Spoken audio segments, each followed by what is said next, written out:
جہاں تک مجھے یاد ہے غالباً سوکریٹیز کو دیا گیا تھا زہر، کونیم زہر دیا گیا تھا، کیوں جی ڈاکٹر صاحب؟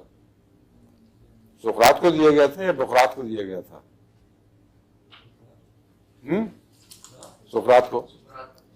سقراط کو جب زہر دیا گیا تو وہ بہت بڑا حکیم، بہت بعض لوگ، مسلم موت کا بھی یہ خیال تھا کہ وہ اپنے وقت کا نبی تھا، جس بعض ایسی علامتیں اس میں پائی جاتی تھیں.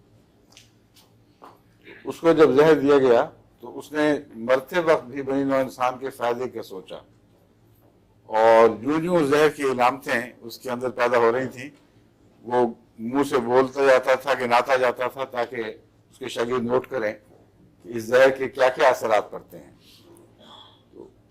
اگر وہ کونیم تھا، مجھے تو یہی یاد ہے لیکن دوبارہ میں دیکھ لوں گا، کسی کو چیک کر لیں گے، تو اس کا مجھے اتنا اس لیے کونیم شک پڑتا ہے کہ جو علامتیں مجھے یاد ہیں اس زہر کی، اس میں جان ٹانگوں سے نکلنی شروع ہوئی تھی، اور رفتہ رفتہ یہ احساس کہ جسم مردہ ہوتا چلا جا رہا ہے پاؤں سے شروع ہو کر اوپر کی طرف اٹھنا شروع ہوا، اور ساتھ اس کے چکر، بہت نمایاں علامتیں تھیں.